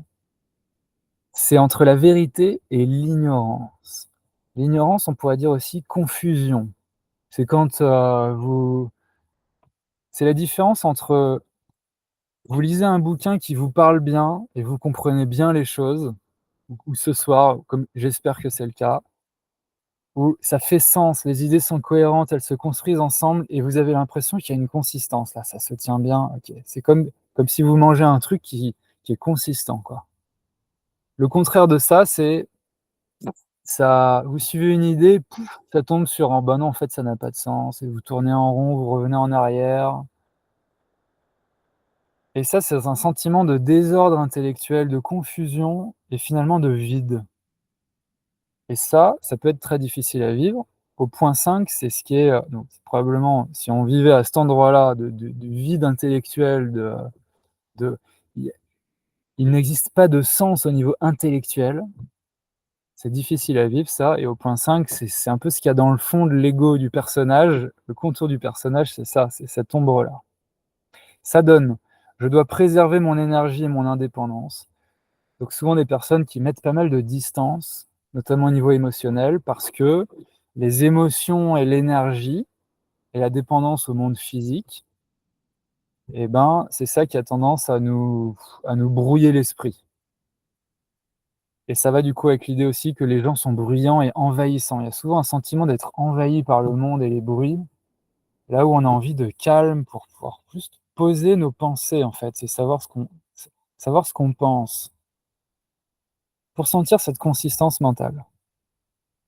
Donc il peut y avoir facilement ce jugement qui dit: «Ouf, les gens sont intéressants à observer, mais quand on est trop près d'eux, c'est c'est envahissant». Donc je vais me réfugier aux toilettes ou dans ma bibliothèque ou des classiques. J'ai besoin de savoir beaucoup de choses pour me sentir consistant. J'ai un ami qui me disait: «Je rentre dans une librairie», ça lui arrive plus aujourd'hui, mais pendant pendant pas mal de temps, il a l'impression que tant qu'il avait pas lu toute la librairie, ce serait pas assez, il y aurait encore un sentiment de manque. Ça, c'est typiquement un reflet de cette ombre-là. Voilà, faut que j'avance un peu plus vite. 21h21, je note ce cette symétrie. Je suis la vérité qui fait l'expérience de l'ignorance. Je suis la vérité, c'est-à-dire, je sais tout ce qu'il y a à savoir, le fond de moi, c'est la connaissance elle-même.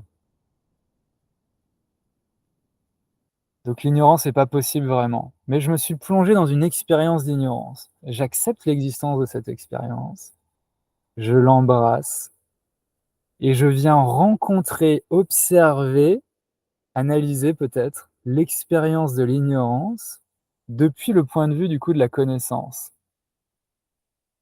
Et ça m'instruit en fait en venant observer l'expérience de l'ignorance, ça m'instruit sur ce que c'est et donc ça enrichit ma vérité.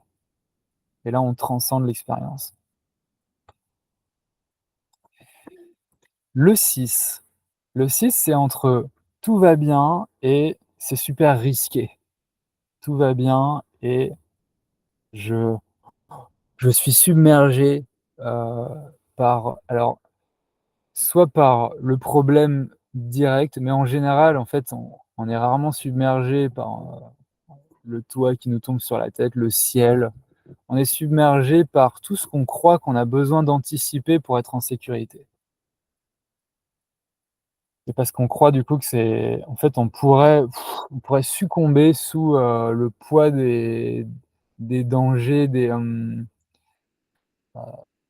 des choses qui ont pas été anticipées, prévues, des hasards ou du tigre qui vient nous bouffer quoi, qui sort du buisson et voilà, ou de la catastrophe qui nous tombe dessus. Donc je dois tout vérifier par moi-même, quand je regarde les choses depuis l'ombre. Je vois les gens qui sont inconscients. Moi-même, je suis vigilant, voire hyper vigilant. Je ne ferme pas les yeux parce que je dois vérifier que tout va bien. Les gens, en contraste, du coup, sont inconscients et on pourrait rarement compter sur eux parce que les gens vérifient pas autant que moi, ils ont pas autant cette vigilance et j'anticipe les pires scénarios pour éviter de me faire surprendre. Je crois que je vais créer ma sécurité en imaginant le pire. Or ça, c'est un piège parce que on peut le faire une fois et c'est utile, me dire: «Bon, c'est quoi le pire là?» Et je sécurise le pire et du coup après je me dis: «Bah, je suis peinard, j'ai sécurisé le pire». Mais si j'imagine toujours pire et pire et pire et des choses qui n'ont plus de sens, et que je vais pas pouvoir sécuriser, je rentre dans une forme de paranoïa et là je suis, au contraire de la sécurité, quoi. Donc, encore une fois, je suis la sécurité elle-même, puisque ce blanc-là, il est insubmersible, il est éternel, il est donc tout va bien ici. Dans le fond de vous-même, tout va bien. Je me souviens d'une fois où j'étais en voiture et j'ai touché ce sentiment. Les larmes ont coulé tout de suite. Je me suis plongé dans cette idée-là. J'ai lu beaucoup de choses, heu, des messages spirituels et tout ça, que ce qu'on est vraiment dans le fond, c'est complètement sécure, c'est insubmersible, c'est éternel et je suis rentré dans la croyance de ça suffisamment loin pour que ça me fasse une paix dans le corps et dans l'esprit, que j'avais jamais connue avant, je crois. Donc se rappeler ça, ça peut faire beaucoup de bien, autant qu'on arrive à le croire. J'accepte l'expérience du contraire de ça, toujours parce que le contraste a besoin d'exister et j'utilise cette expérience comme occasion de créer la sécurité. J'utilise le fait que l'expérience de la submersion, du risque peut exister pour pouvoir créer de la sécurité en face. Donc dans le quotidien, on est amené à faire ça, à dire: «Bon, bah, je vais bien serrer mon frein à main quand je me gare, peut-être je vais fermer ma voiture». On va continuer quand même de faire des gestes comme ça, même si dans le fond, il y a rien à craindre. Dans l'expérience du personnage, on va quand même sécuriser deux-trois trucs et c'est utile pour vivre l'expérience de créer dans la matière, ah, une, une sensation, une expérience de sécurité. C'est comme si on jouait à la créer dans le théâtre. Parce que c'est ça qu'on est venu faire en tant que personnage, en tant qu'acteur vivant l'expérience d'un personnage. Et encore une fois, quand vous embrassez l'expérience de la submersion, et ben, vous générez de la sécurité pour cette expérience-là. Vous faites un câlin à l'enfant et ça produit de la sécurité. Et si l'enfant n'était pas en train de pleurer d'une peur, on n'aurait pas l'occasion de le sécuriser. Donc utilisons nos tensions, nos difficultés pour amener en nous-mêmes cette sécurité, en se faisant un câlin à l'intérieur. Allez, il faut que j'avance un peu plus vite.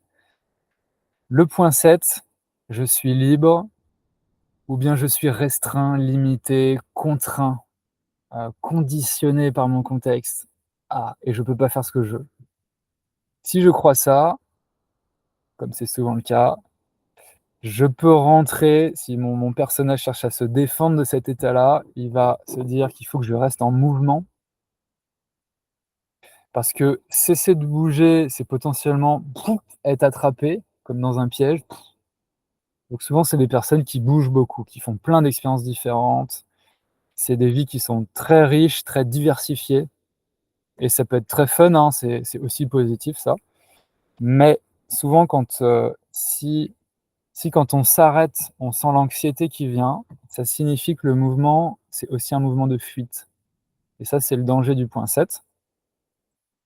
Heu, c'est de ne pas se rendre compte qu'en fait, on est en train de fuir les expériences négatives.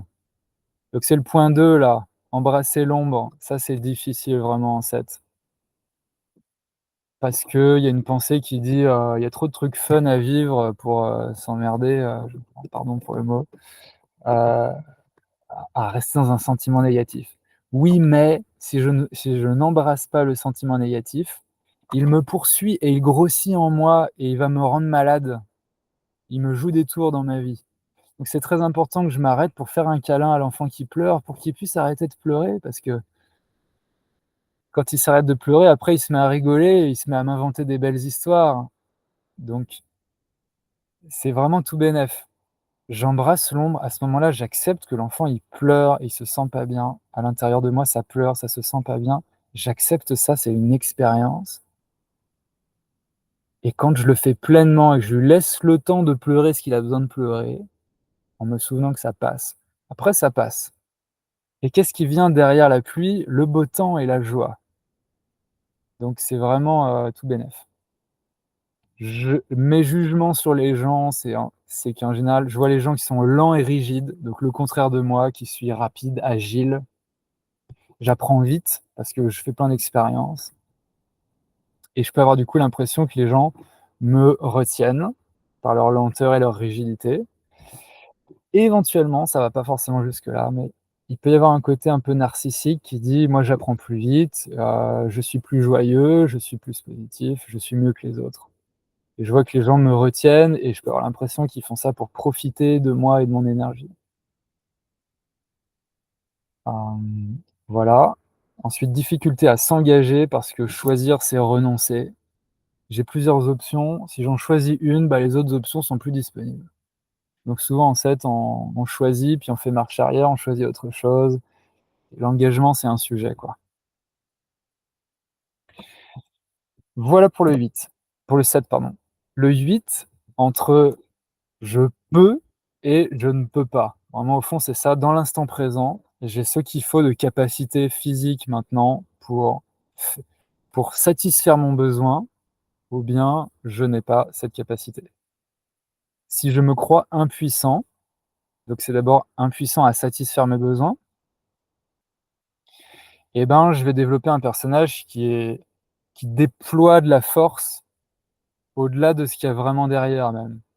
Je vais devenir dissuasif, donc ça va produire des pensées du genre: «Faut se faire respecter si on veut pas se faire bouffer». C'est un truc un peu franc comme ça, c'est ça a l'air masculin et ça a plutôt masculin comme énergie, mais les femmes peuvent être aussi là-dedans tout à fait, hein, et j'en ai rencontré pas mal. Positivement ou négativement d'ailleurs, hein, il y a toujours un aspect positif au 8. Le jugement sur les gens, c'est que du coup, bah, en fait, je rejette l'impuissance, la faiblesse, la lâcheté. Les gens sont lâches et abusifs, ils profitent sans faire leur part. La notion que moi je du coup, je suis fort et je suis responsable. Les gens en face de moi le sont pas assez. Ils ont tendance à louvoyer et j'aime pas ça, j'ai envie qu'on soit franc. Ça c'est un peu la couleur du personnage typique en 8. Et j'ai besoin de sensations fortes et notamment de confrontation pour me sentir vivant. Parce que si je veux sentir ma puissance, il faut que je me frotte à une autre puissance. Donc si je vais faire de la boxe avec quelqu'un, et ça peut être juste dans un dîner de famille où je vais lancer un gros débat bien polémique, et là on va s'amuser. Et je vais pouvoir sentir en fait, les rapports de force. J'en profite pour dire chaque point de l'énéagramme, chaque type est particulièrement sensible du coup dans la vie à ce thème-là. Donc les gens en 8 sont sensibles au rapport de force, puissance-impuissance. Comme les gens en 7 sont sensibles au rapport liberté-enfermement, ou expérience, stimulation-ennui, qui a une sensibilité à ça, et chacun est sensible à sa thématique. Je suis la puissance même, c'est-à-dire, c'est par ma puissance que cette expérience a lieu. Donc même si je me sens impuissant et que c'est très difficile, j'ai besoin de ça et j'arrive pas à me le procurer. Pour que cette expérience puisse avoir lieu, il a fallu que j'emploie ma puissance pour la créer en tant que conscience, en tant qu'âme. C'est moi qui ai généré cette expérience. Ça, c'est la vision spirituelle. Je n'ai pu le faire que parce que j'ai utilisé ma puissance pour le faire. La puissance de mon esprit qui projette cette expérience et cette réalité.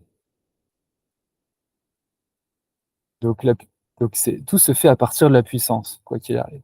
Mais j'accepte l'existence de l'expérience d'impuissance pour le contraste. Et j'utilise ce contraste, j'embrasse l'expérience d'impuissance avec un manteau de puissance. Je fais un câlin à l'enfant en tant qu'adulte puissant. Ça me remet dans mon état de puissance. 21h34, j'avance. Le 9, connexion, séparation. Connexion, c'est on est ensemble, on est reliés, ça se sent dans l'atmosphère, on se regarde, on se connecte les uns aux autres. Au contraire, on est séparés, on s'ignore. Si je me sens dans le fond séparé du monde, ou potentiellement séparé, régulièrement séparé, je peux avoir l'impression qu'on ne me considère pas vraiment, que je passe inaperçu. C'est souvent un personnage qui est assez doux puisque on les appelle parfois les médiateurs. Il y a un peu cette énergie de faire un lien entre les gens pour une ambiance harmonieuse. Mais du coup, ça peut donner une personnalité qui s'efface un peu au profit de l'ambiance. Ou justement avec ce qui est écrit en troisième, là: «Je dois arranger tout le monde pour que le monde tienne en place». Énorme poids, énorme injonction ça. Il faut que j'arrange tout le monde, pas comme le 2 qui se sacrifie pour que l'autre reconnaisse mon utilité.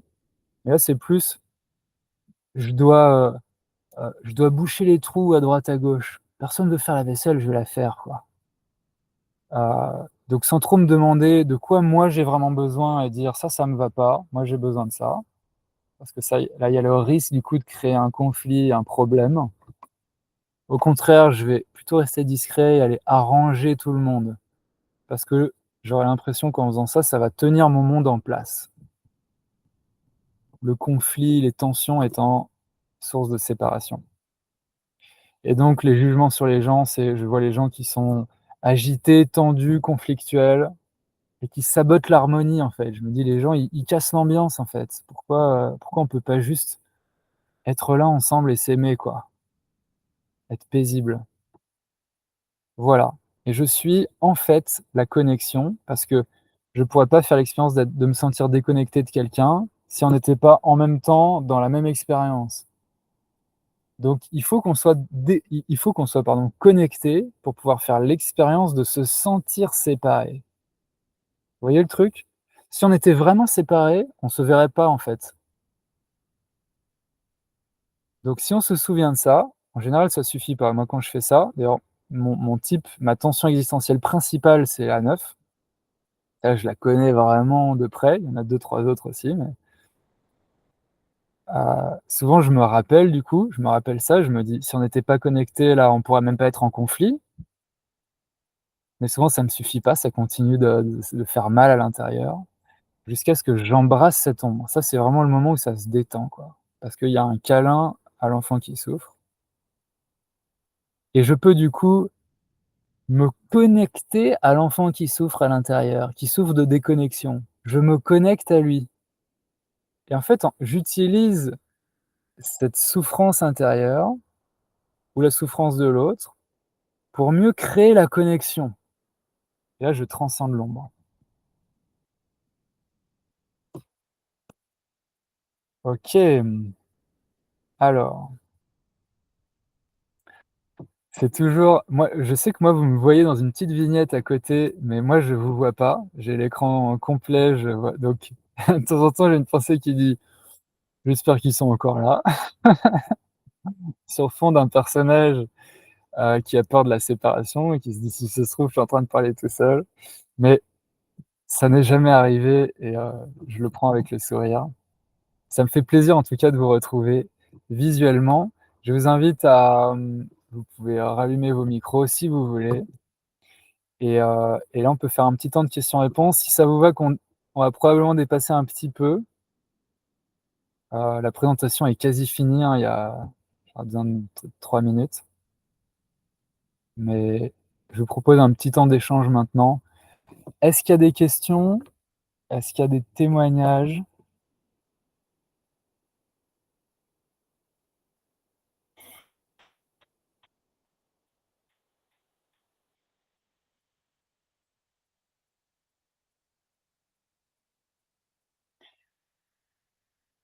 Hem, est-ce que, est-ce que vous sentez que déjà intellectuellement cette idée de contraste, vous la saisissez? Est-ce que vous voyez l'intérêt de l'ombre? Et si oui, est-ce que vous l'aviez vu avant ce soir?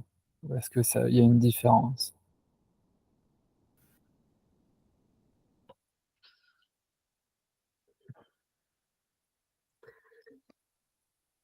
Bon, faut se lancer, je crois. Hem, Allez, j'y vais. Alors, bah, moi, j'avais déjà vu ces histoires de contraste quand on avait fait, 2-3 petites, discussions ensemble sur l'énéagramme. Après, je le vis très bien dans, le positif des émotions négatives. Par exemple, la peur, c'est quelque chose qui nous protège ou, parce que ça allume des signaux d'alerte, toutes ces choses-là. Donc oui, effectivement, ces contrastes entre j'ai une expérience négative, que ce soit dans l'émotion, dans le sentiment, enfin, et en fait, ça a quelque chose d'utile, donc il y a du positif, et ce jeu entre chaque chose comme a son côté blanc et son côté noir, ça, je le vois bien. Et par contre, voilà, le tout est au moment où je suis complètement dans le noir, enfin, en tout cas, j'ai la sensation d'être dans le noir. Le chemin que tu donnes pour essayer à ce moment-là, allumer la lumière, en fait, et de nous dire, oula, attention, en fait, le noir n'existe que pour te faire vivre, enfin, que pour te remontrer le blanc. Et ça, c'est des choses qui sont assez nouvelles pour moi et qu'il faut que OK, j'arrive à intégrer plus au quotidien, quoi. OK. Alors merci pour ce que tu viens de partager parce qu'effectivement, on dit que les émotions, elles sont utiles. La peur, ça sert à être vigilant à quelque chose ou à pas, voilà, orienter le personnage. La colère, ça sert à dire non. La tristesse, ça sert à dire au revoir et du coup, c'est pas de ça que je parle là, même si c'est vrai aussi, mais c'est à l'intérieur du monde du personnage. Parce que dire au revoir, dire non ou pas tomber dans le fossé, c'est des expériences qui sont dans Mmh. l'histoire du personnage. Parce qu'en tant qu'âme, on peut pas tomber dans un fossé, On n'a jamais besoin de dire non. Euh, donc, donc, ça reste vrai, mais c'est à l'intérieur du vécu du personnage. Mm. Euh, et là, du coup, c'est une perspective qui est plus D'accord. grande, qui est de dire, en fait, on est au-delà de ça, où en fait, on a même pas besoin, dans le fond, de ces émotions-là. C'est-à-dire qu'il y a une part de nous qui est tellement large et éternelle qu'elle rentre même pas là-dedans. Du coup, c'est un contraste qui est existentiel. C'est pour ça que Mm. je le présente comme ça. Ok. Et j'ai une autre pensée dont je voulais parler, donc j'en profite maintenant. C'est l'idée que, pour l'instant, on a besoin de vivre le contraste blanc-noir. Un jour, en fait, on n'est pas obligé de faire l'expérience du noir Mm. pour pouvoir exister en tant que blanc. Il suffit qu'on sache que ça existe. On n'est pas obligé d'en faire l'expérience. Aujourd'hui, les humains en font l'expérience de manière répétée, parce que je pense qu'on se rôde à l'idée de contraste existentiel. À un moment donné, tel que je vois les choses, on n'aura plus besoin de faire l'expérience du noir, de s'identifier au noir au point de se sentir mal comme ça. On aura toujours besoin de contraste, par contre, parce que sans contraste, il n'y a rien qui se vit, rien qui se joue dans l'expérience.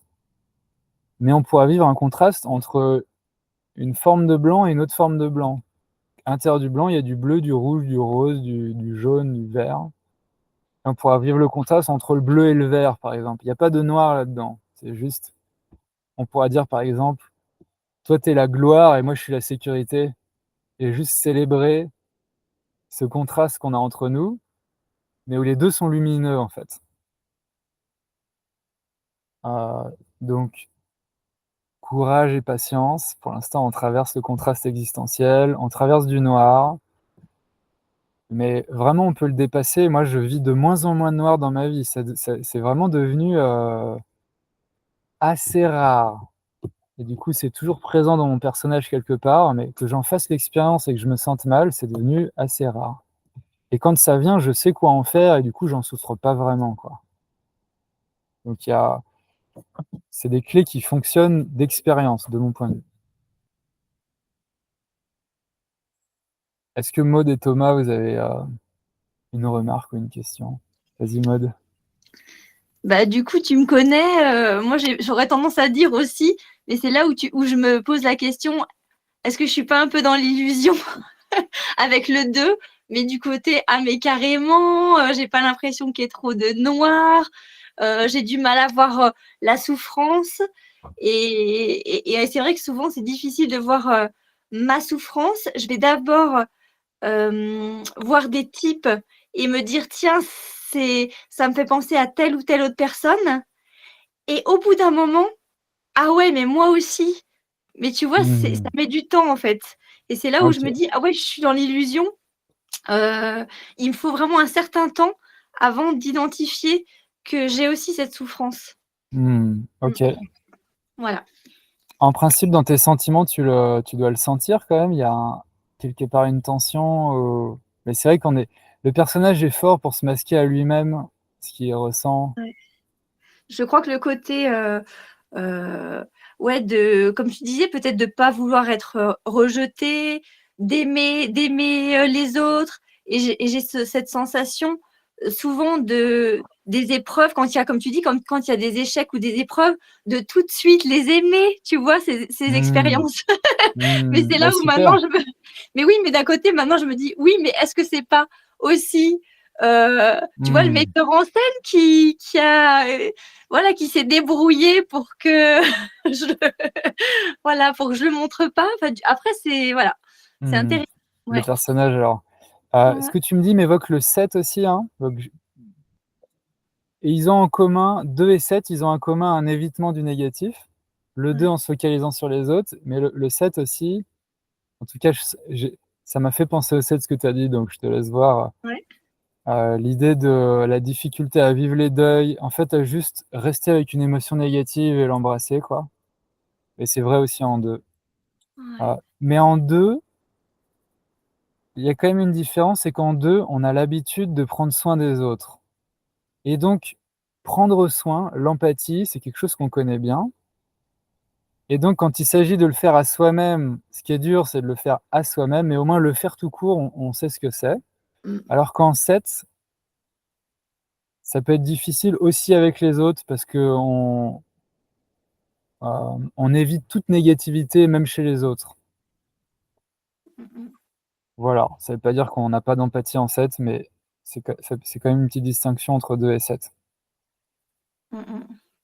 Mais tu vois, du coup, tu vois mon côté de dire souvent le côté accueil, embrasser l'attention, c'est quelque chose qui est assez, un élan qui est assez naturel, Spontané. Ouais. spontané. Donc Mm. d'embrasser l'attention, mais après voilà, ouais. Et c'est peut-être, mais du coup c'est cool, hein. Enfin, en tout cas c'est ça que je propose. Le piège qu'il peut y avoir, c'est comment on l'embrasse. Et c'est là que moi je me suis rendu compte en m'observant que dans les débuts où je commençais à faire ça, et je dis pas que c'est le cas pour toi, hein, j'avais tendance à l'embrasser en me disant, bon, je- évite que tu disparaisses, quoi. Je t'embrasse pour que tu disparaisses. Et ça, c'est pas vraiment embrasser. C'est-à-dire, je laisse pas à l'émotion tout le temps dont elle a besoin pour passer, quoi. En confiance qu'elle va passer, parce que tout passe, que les formes passent. Mais tu vois, c'est embrasser en mode, j'ai pas vraiment envie de te ressentir jusqu'au bout. Là, il y a vraiment embrasser, c'est l'idée aussi que je vais ressentir l'émotion, mais il y a toujours une part de moi qui l'embrasse en même temps, mais qui accepte en même temps. Il y a une part de la conscience qui est dans l'attention et qui ressent l'attention pleinement, et qui, du coup, il y a une résonance avec la souffrance à cet endroit-là qui fait que. Bah Et là, j'ai ça remarqué, ouais. Pardon. j'ai remarqué que ça génère en moi une expérience de consolation. C'est-à-dire l'émotion générale qui ressort de tout ça, c'est je me sens en consolation. Je suis à la fois le consolateur et le consolé. Alors qu'avant, je restais dans une tension de bon, je t'accueille, mais reste pas trop longtemps, quoi. Moi, ce que tu dis, ça me fait penser vraiment au côté de la tension, comme de la chimie, de transmuter, tu vois. Ouais, C'est ça qui me parle. oui, c'est ça.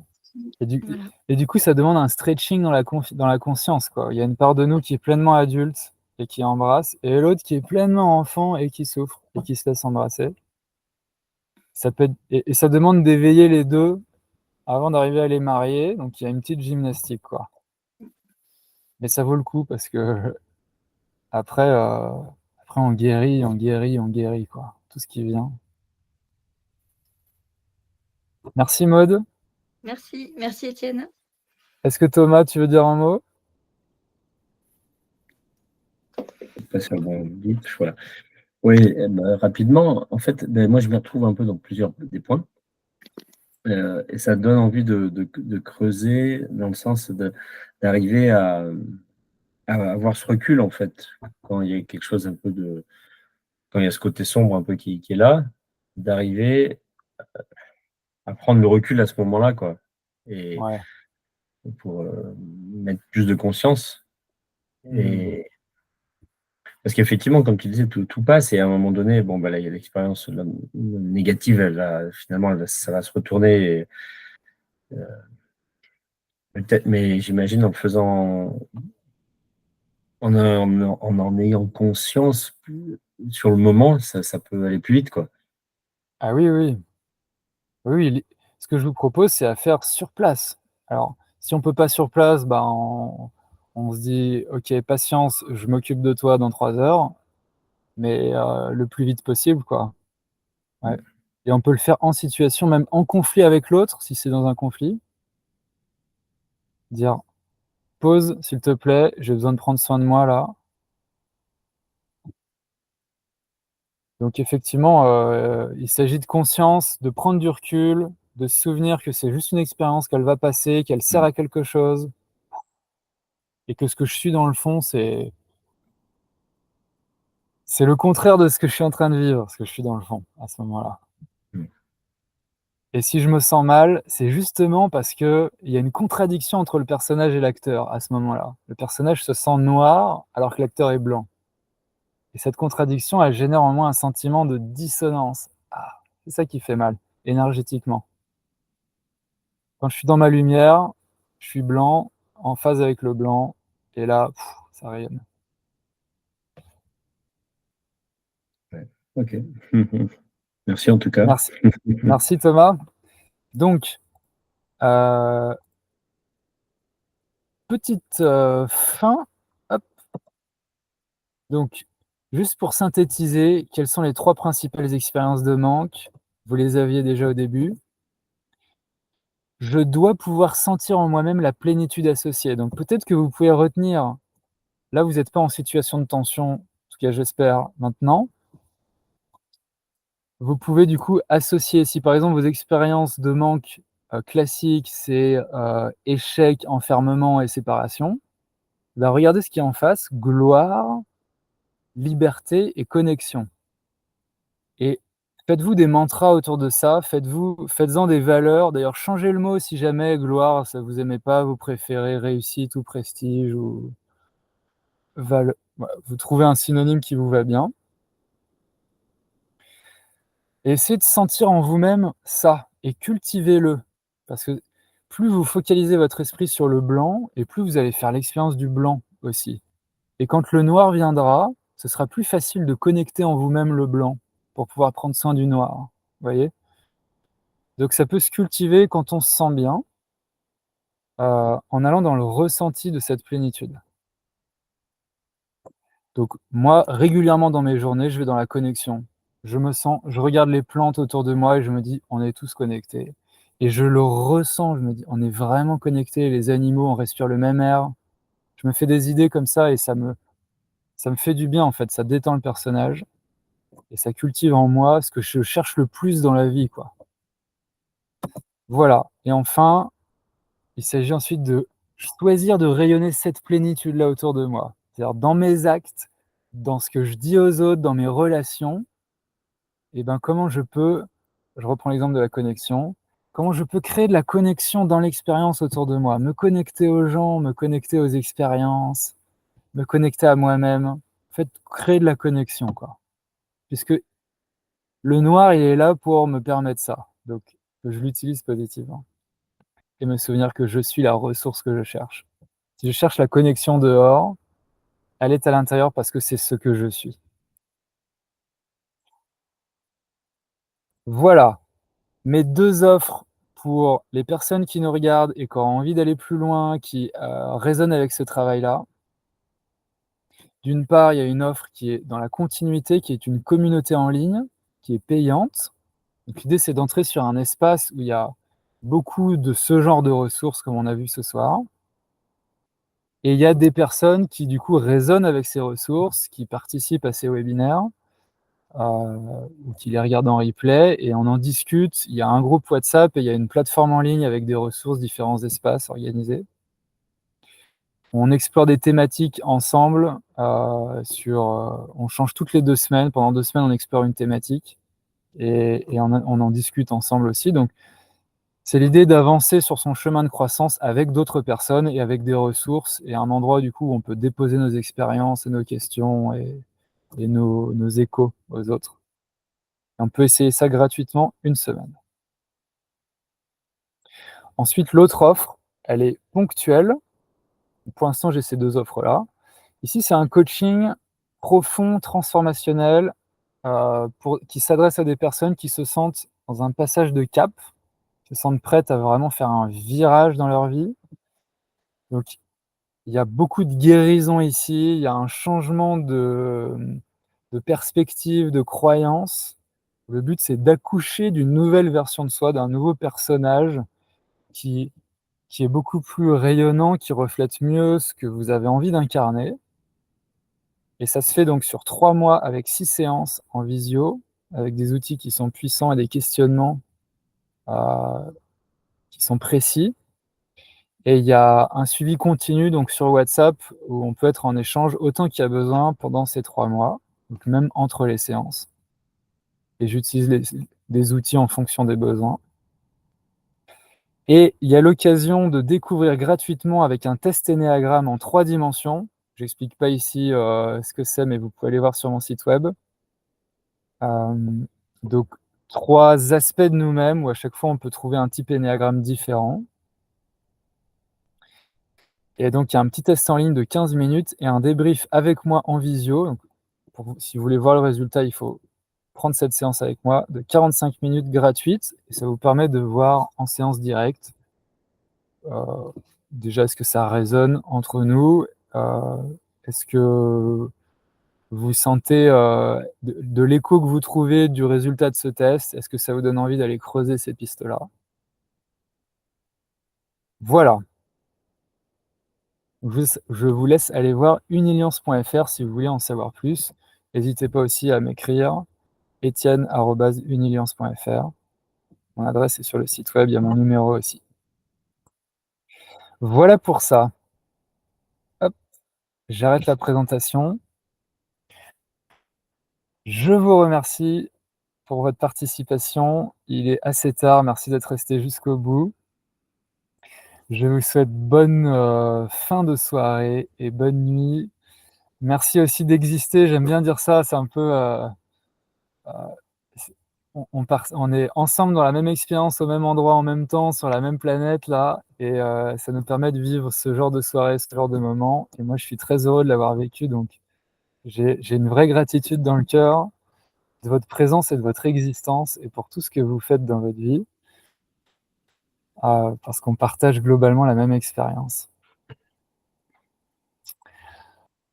Merci et à bientôt pour d'autres aventures. Probablement, donc prochain webinaire dans 3 semaines. Voilà, je ne sais pas encore le thème, mais et sur uniliance.fr, donc sur le site web, j'ai mis une petite section en haut de la page d'accueil où il y a la thématique du prochain dès que je la sais, et il y a le lien pour se connecter aussi. Merci à vous, bonne soirée. Merci. Merci Étienne. À bientôt. Merci à tous. À bientôt. Et salut. Et voilà. Salut!